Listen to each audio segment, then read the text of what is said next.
grants you ease as you write the exams. Then those who have challenges, we pray that Allah suffices and makes a way out for you in the circumstances. In the Alhidaayah show, we always look at Islam and science every Monday. That is from 3 to 4 o'clock. In the past weeks, we've been covering special creatures that you'll find mentioned in the Holy Quran or in the Hadith of the Messenger Muhammad sallallahu alaihi wasallam. We had a very interesting discussion about the honeybees, which we hope you now have a fair appreciation of what honeybees are and what lessons you need to draw from them, as some of the preachers mentioned in the Holy Quran. Inshallah, today we want to look at another interesting creature that is mentioned in the Holy Quran. Those are the ants. Our guest, inshallah, will help us understand. There is what we call the black ants, then the white ants. So he'll go into the details of the anatomy of these ants. But suffice to notice that if you want to appreciate ants, we go to the story of Prophet Sulaiman alayhi salam. That is chapter 27. Those who have your Quran copies around. Specifically, that surah is interesting that it mentions 2 bismillahs in it. The bismillah at the beginning and another in verse around 30. And then is where you go for that story of Prophet Sulaiman. And then plus other in Surah An'am, chapter 6, Allah mentions it among the creatures that live in communities. So, to help us discuss and go further into the creature that is known as the ants, we are joined by our guest, Mr. Hamza Sekalema, who I'm going to request him to say salam to you, the viewers, and then we see how to proceed. Naam, our dear viewers, assalamu alaikum wa rahmatullahi wa barakatuh. Wa alaikum assalam wa rahmatullahi wa barakatuh. We thank Allah subhanahu wa ta'ala for giving us the gift of life. Whenever you wake up and you are alive and you have the opportunity to say la ilaha illallah, it is a major gift, a major benefit for you, because the one that died yesterday didn't have the chance to make istighfar that you have the chance to make today. He didn't have chance to contemplate about one other sign of Allah in this world. So every day in your life adds value to it, and we should always say Alhamdulillah. Now, thank you very much. So viewer, we are with Mr. Hamza Sekalema, who is a lecturer at the Islamic University in Uganda, lecturer of computer science. So Mr. Hamza, first things first, when we talk about ants, growing up we used to hear that there is a species of ants which for it if you ate the ears go deaf. Then there are black ants. So what are these creatures, the ants specifically, for someone to understand? now you realize that there are very many types of ants. Yes, please. But the Quran does not actually distinguish and say a particular type of ants. But the good thing, they generally have the same characteristics. Okay. So if our selector could run that video about the types of ants, you'll find that there are many, and the names are just given based on what they do as a special thing. For example, they are what they call carpenter ants. Now the carpenter ants are called carpenter ants because they tend to prefer building their structures within wood. So because they work with wood, you can see there are many Argentine ant, the Asian ant, the carpenter ant, and you can see there are really major variations in their appearance. The raspberry ant, they usually just give them a name on the basis of either how they appear or something that they do as a matter of priority. So for within the Quran, Allah is simply mentioning these creatures generally as normal ants. So we shall just take it at face value and look at them as a creature that has mention within the Quran. Thank you very much. So viewer, on your screen are the different species of ants. There's even a thief Pharaoh. ant. Wow. Red imported fire ants. There are some that bite a lot, so they are called fire ants. Oh, I think these ones normally, as you actually usually it is in the rainy season. You find they have created an arm of they are the red ants. The ones I think we call on Sanafu in Uganda, they are really very tough. Once they bite you, you really feel it. So you can see there are quite a number of them. So many of them. Okay, thank you very much. So in terms of species, gestation period, and I think that you can help us understand just a breakdown of how many, how long they take to mate, how long they live as a lifespan. Like maybe we shall begin by citing the ayat that mention these creatures, because remember we are saying special creatures in the Quran. Yes. So primarily we need to see where does Allah mention this creature, and usually within the verse there is already something that is different regarding what these creatures are. Now it is a surah to Naml, which is the 27th, and the two verses interconnected are verse 17 and verse 18. So Allah subhanahu wa ta'ala begins by saying, Ba'udhu billahi minash shaitan rajim, wa hushira li Sulaymana junuduhu minal jinni wal insi wat tayr fahum yuza'un. So Allah subhanahu wa ta'ala mentions here that Sulaiman rallied his forces, and the forces were of very many types. He says minal jinni, he had forces among the jinns. Now imagine jinns, even if you have just one, like what these witch doctors and the others use to terrorize people around, they may have just one jinn. It's already powerful, but Allah subhanahu wa ta'ala gave Sulaiman, the prophet, the power over jinns. He could command them, control them. And by the way, just to mention, every prophet was given a blank check to ask for whatever they want. And they used to ask for some really big things. Sulaiman alayhi salatu salam asked Allah to give him power that will never be acquired by any other creature until the end of time. You imagine that kind of dua. He asked Allah to give him al-muluk, power, or a kingship that will never be accorded to any other creature. And Allah subhanahu wa ta'ala fulfilled his dream or his wish. He gave him control over insects, over jinns, over wind. You'd say anything, and Sulaiman had control over it, alayhi salatu wasalam. So in this case, Allah is reminding us that the army of Sulaiman, imagine an army composed of all those birds are there, jinns are there, human beings. When it's moving, the kind of force that it uses, Allah subhanahu wa ta'ala then goes ahead to mention the issue of these ants. So he says, Hatta idha ataw ala wahadin naml, until they came across the valley in which there were these ants. Qalat namla, or namlatun, because we have to complete the Arabic word. Ya ayyuhan naml, idkhulu masakinakum. La yahtimannakum Sulaiman wa junuduhu wa hum la yashurun. Now in that case, the ant, you can see that again, Allah subhanahu wa ta'ala is referring to, he says wadin naml, which is now in the masculine, but the ant that is warning the others, he says qalat namlatu. It is the female ant.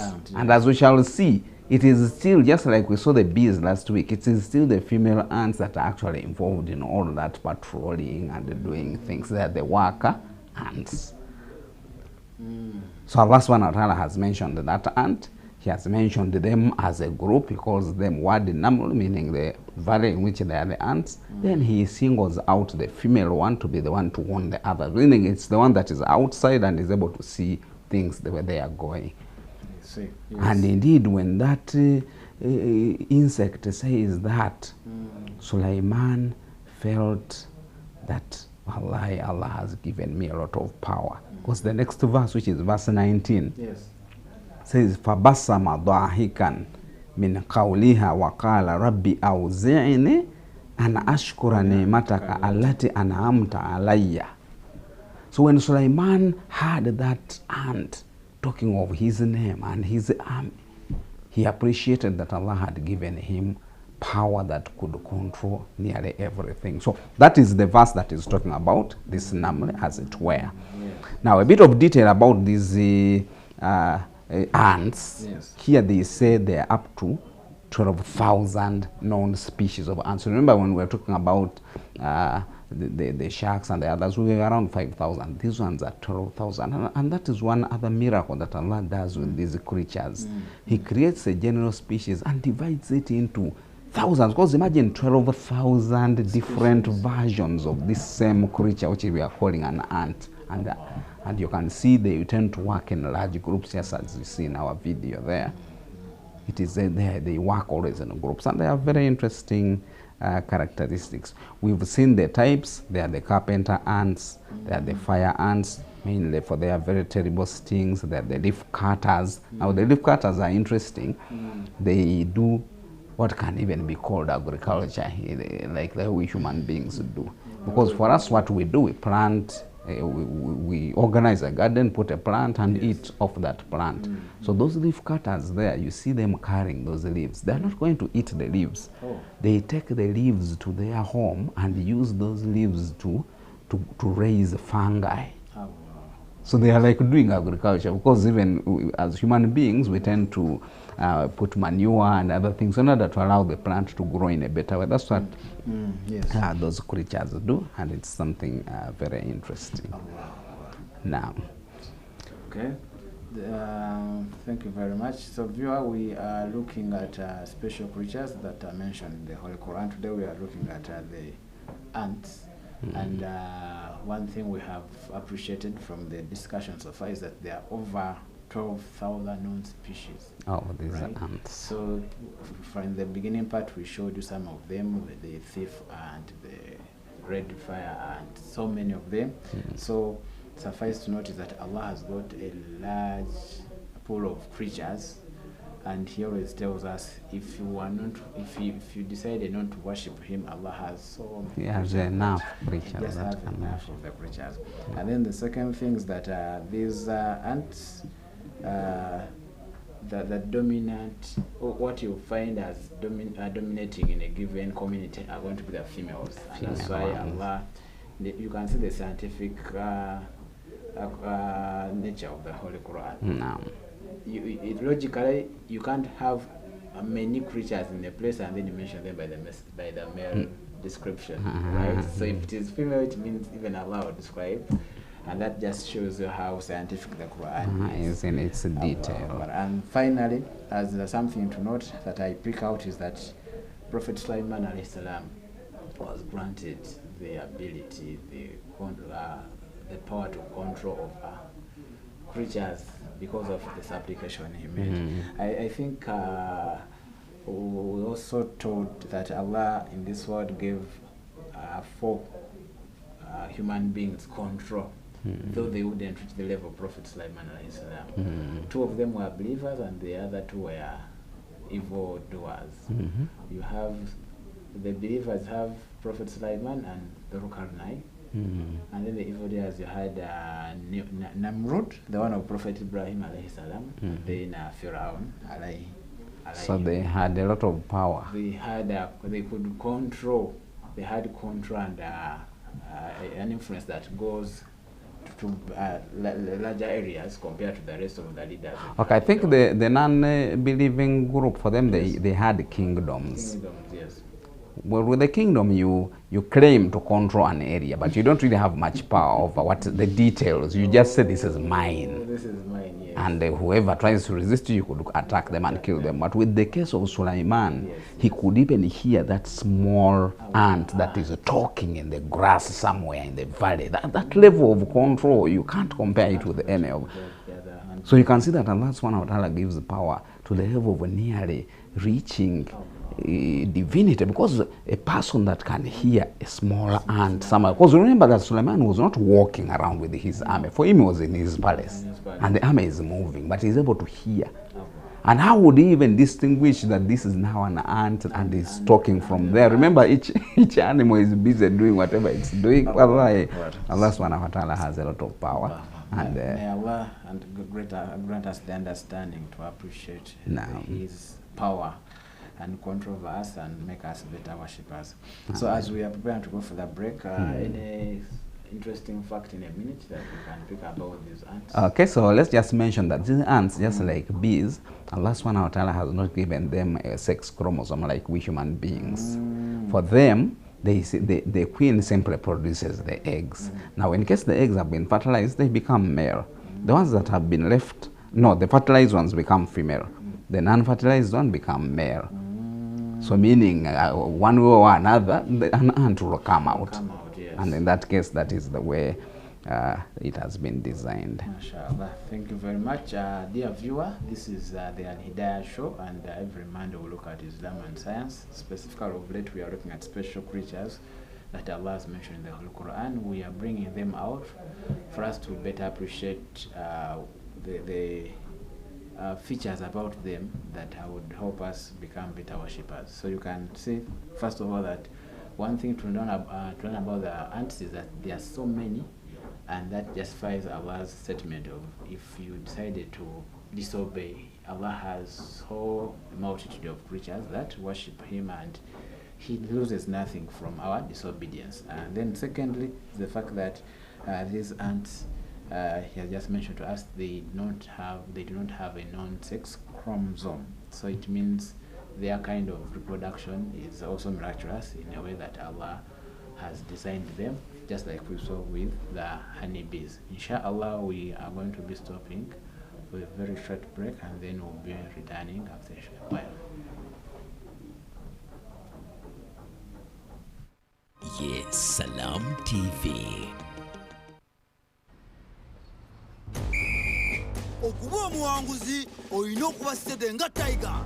Naye bw'ogula amafuta ng'okozesa MTN Momo, okuwangula kwangu. Kozesa Momo app oba nyiga *165*3#, teekamu merchant code, teekamu omuwendo gwa ssente, teekamu Momo pin, usasule. Congratulations!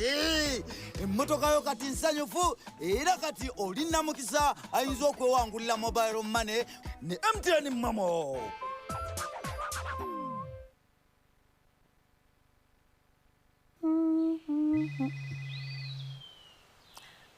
Hello, Fred. When are you coming for Christmas? Mommy, guess what? I'm coming home with joy. What's happening? Fred is finally bringing home a wife! A wife? Mommy. Mommy, no, it's... My son is getting married to a girl called Joy! Mommy, what I meant, I'm bringing DSTV. And he's also bringing DSTV!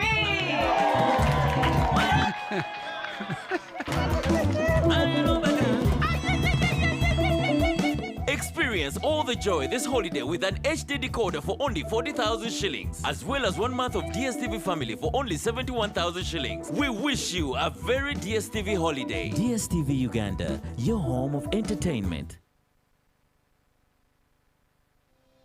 Salamu egabudde oli munna bizinesi oba oli n'ekitongole ekiwoomereza obw'enjawulo nga weetaaga kimanyike mu buli maka mu ggwanga lyonna. Salamu TV ekuleetedde enteekateeka ya Salamu egabudde. Guno gwe mukisa gw'ofunye by'otunda ne by'okola birangibwe ku TV yaffe eŋŋanzi wamu n'emikutu gyaffe emigatta abantu gyonna. Weegatte ku bukadde n'obukadde bw'abalabi baffe okwetooloola Uganda yonna, era bizinesi yo yeeyongera okumanyika nga bw'onyumirwa emiwendo egisaliddwako osobola okuganyulwa okwannamaddala mu kulanga kwo. Tosubwa omukisa ssemakisa guno ogukuweereddwa. Okumanya ebisingawo tukubireko leero ku 0704-776-09 oba 0783-27-21-34. Salaamu egabudde ku Salaamu TV, olutimbe olw'emirembe.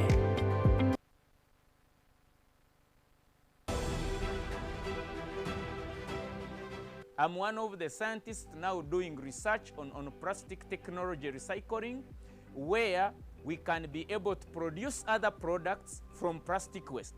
For example, we are trying to develop a plastic tile with sand plastic tile, that it is unbreakable, it can be shifted from one roof to another. So this is a project we are working on. It's our initiative as Kazire Group of trying to reduce waste from the environment. Brothers and sisters, taso butonde for a better Uganda. This message is brought to you by National Environment Management Authority, Kampala Capital City Authority, Vivo Energy, Airco, Pepsi, Stanbic Bank and NBS TV.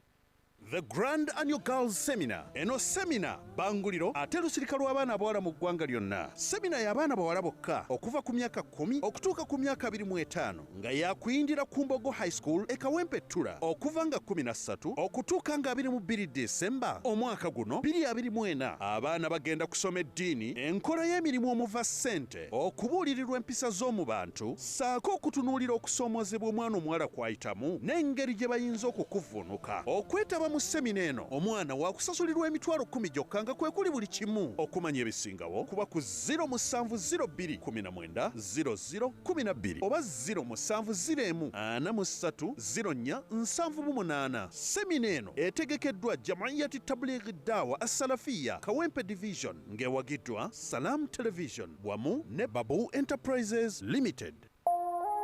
Eno ye Salam TV.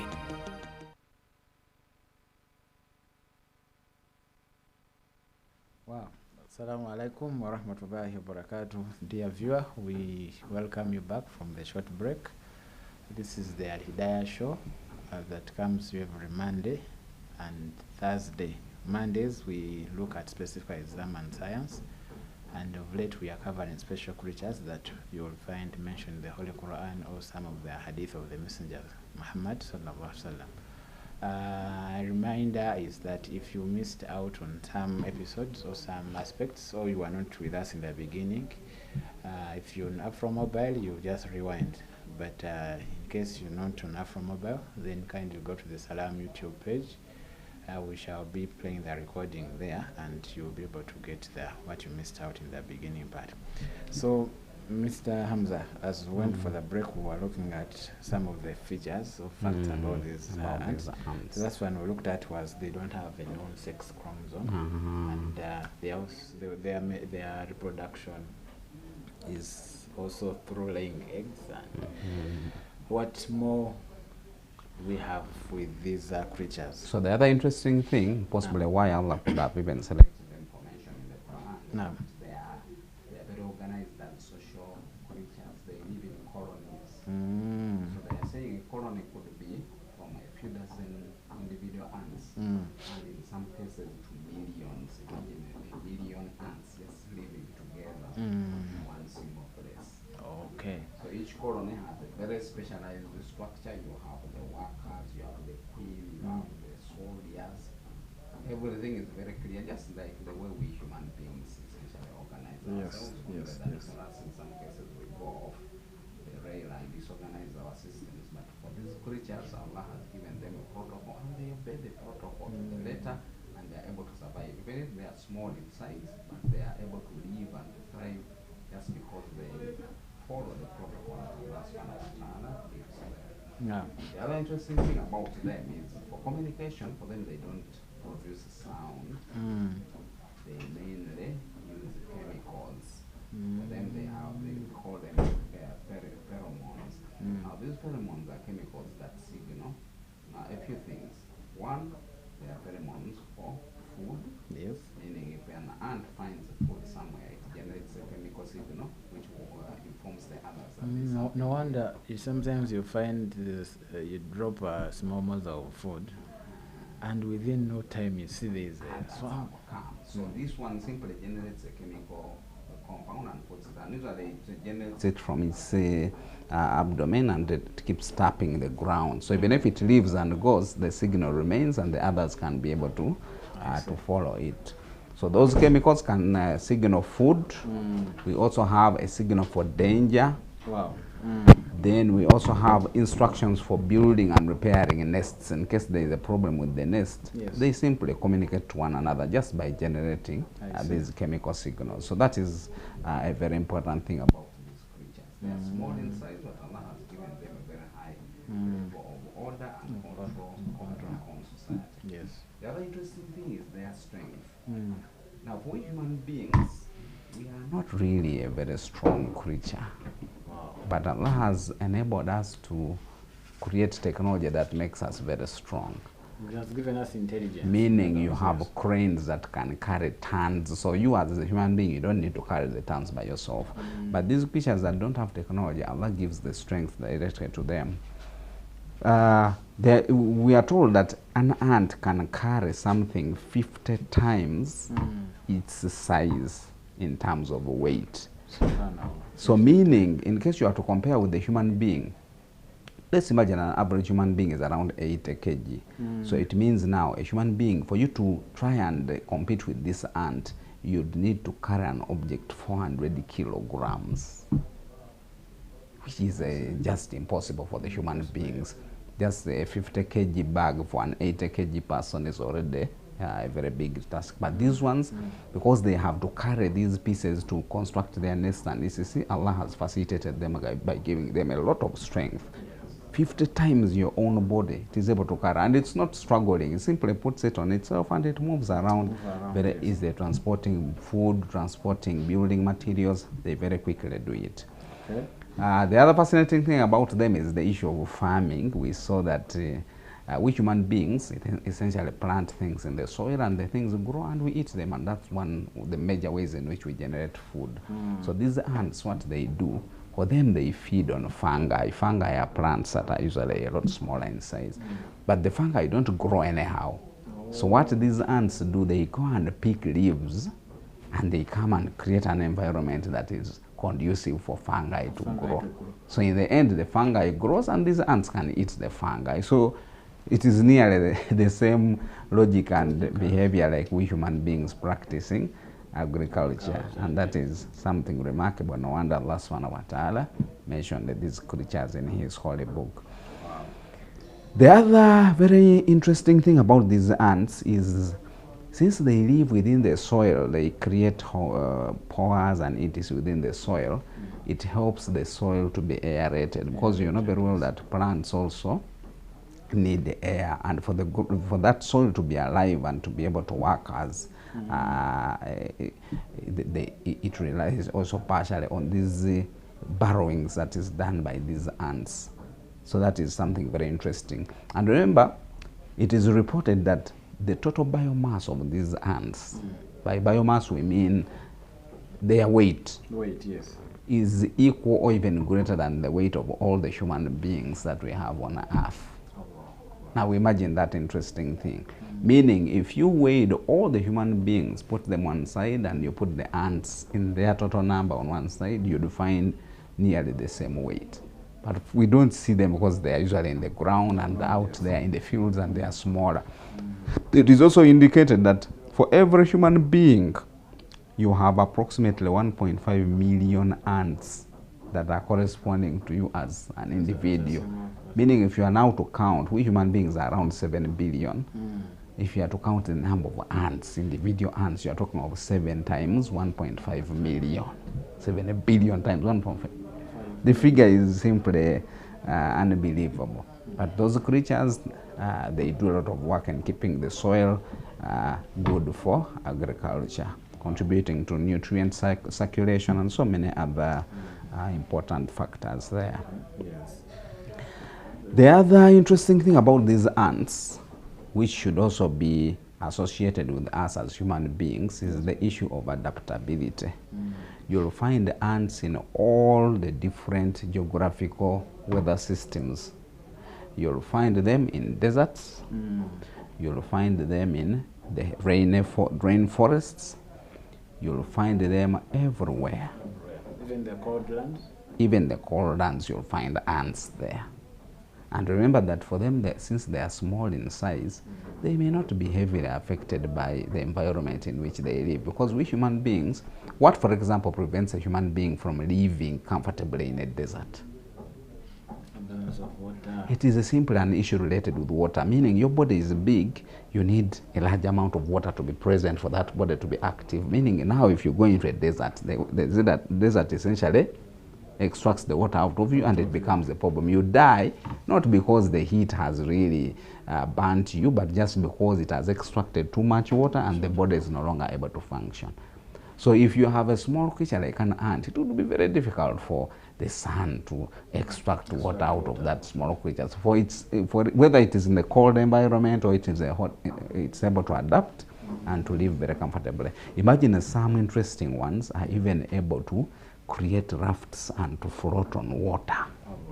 Meaning once they realize that this place is no longer conducive, let's move. They don't have to, they can migrate, and they have that thinking that we need to come together and create something that will allow us to float on this water and move forward. Allah, tabarakallah, ahsanul khaliqin. That also combined it with being industrialized. They very, very adaptable. Any problem that comes, Allah has given them an ability to be able to withstand and to live. The other interesting fact about them is the longevity of the queen. Remember that these creatures rely heavily on the queen to lay eggs, because for them the individuals live just for a few weeks to a few months, the workers and the others. But the queen ant, the one that is responsible for generating these eggs, yes. For it can live up to 30 years. Imagine, that's nearly the lifespan of many of the human beings. 30 years.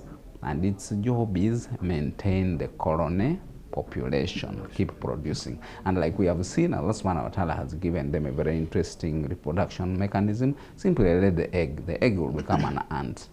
If it has been fertilized, becomes a female. So has not been fertilized, no problem.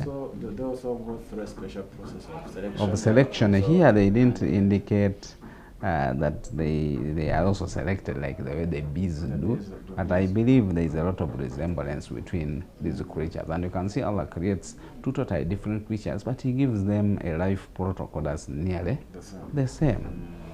So the queen will live for up to 30 years. Okay. Continuously living and performing its role of just simply producing new ants, and for each ant to know its place. They don't disorganize themselves around. And as you can see, for many of these creatures, they don't really keep arguing and struggling for a few things like the way we human beings do. Possibly Allah subhanahu wa ta'ala wants us to reflect and see that if I have created these creatures, they are not even very intelligent creatures, but they are able to sit, agree to a mechanism of living, and each one continues to live. Within the colony, you don't find some others busy disorganizing the queen, disorganizing others, refusing to work. But these are some of the attributes of we human beings, and it's a very negative thing regarding what we do, because we are expected to be way more organized, a lot wiser than these simple creatures, but Allah brings them forward so that we contemplate and see, can we emulate the simple creatures that He has given us? The other interesting thing about these ants is warfare. Yes. Just like we human beings are very fond of fighting, very unnecessary and stupid wars. But these ants here, the ant colonies engage in wars with the other colonies. These conflicts can be intense with organized strategies and specialized soldier ants. So the outcome usually is about territory. The same reasoning like human beings, meaning, yes, there is colony X, yes, there is colony Y. Yes.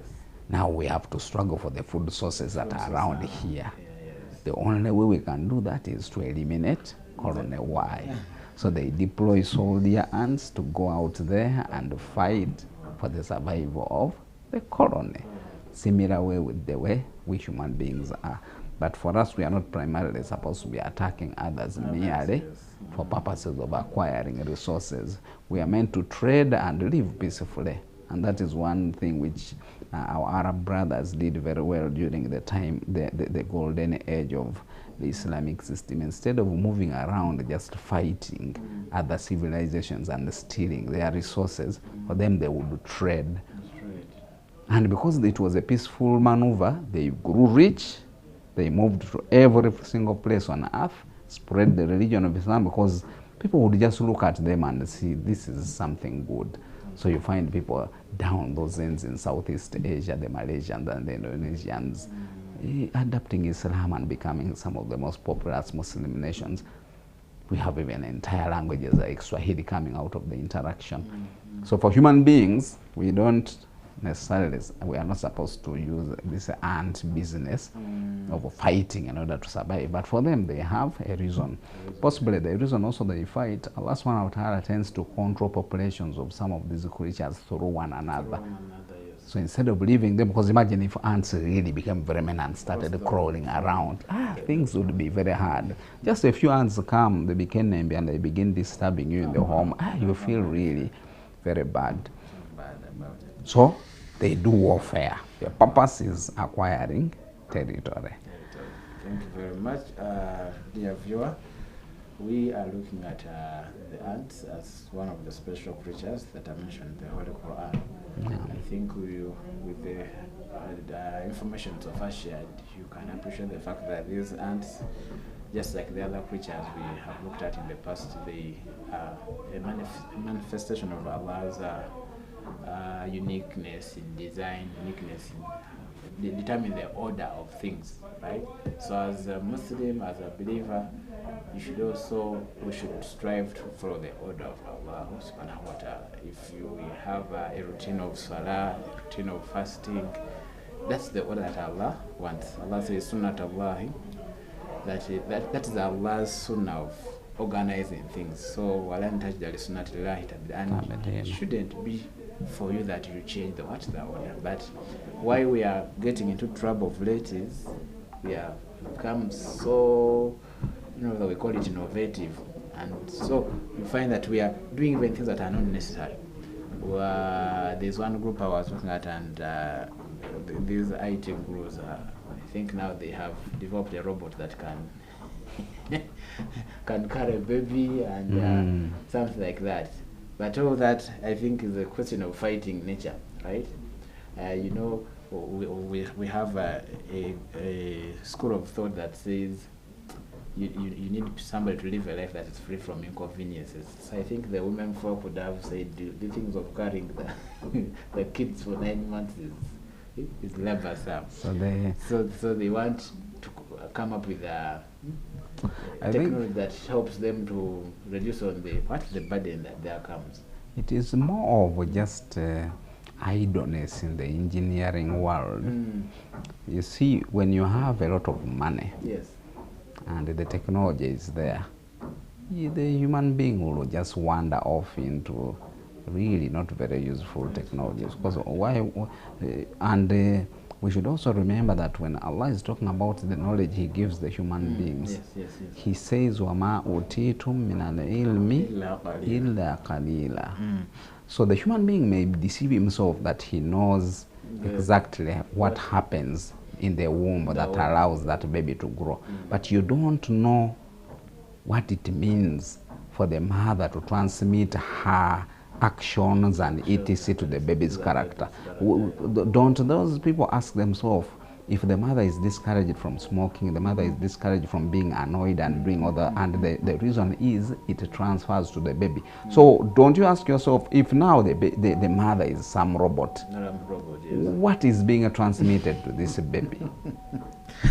So you have to widen the scope, and I think that's the whole reason as to why we Muslims need to engage really with the science and technology world to add some ethics and reasoning to this entire industry. Otherwise, if we just leave it to people that are not guided, they have a lot of money, they simply do whatever comes to them, and the technology, the majority of it is really just concentrating, and you can achieve some of these things. But of what purpose are they to the human race? They really serve no purpose.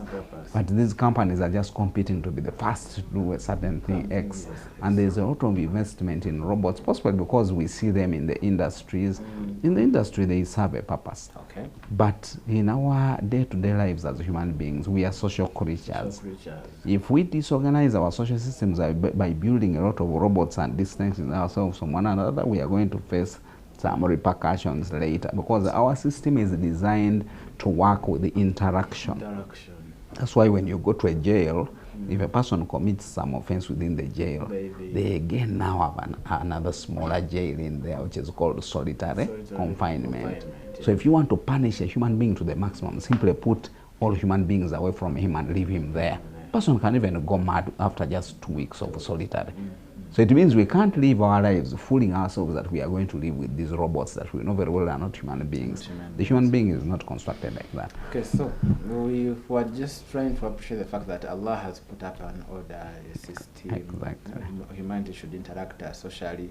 Now, if we come up with inventions and innovations that are supposed to reduce on human interaction, then we are noting that as Muslims, we really need to see how we go into that field and try to add ethics into what people are doing out there.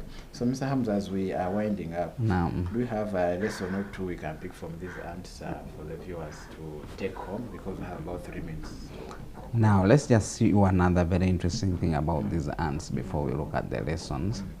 These ants have a very high sense of smell. They are what we call odorant receptors. Now, the bees are the next. They have 174 of these receptors, and they are very good at sensing smell.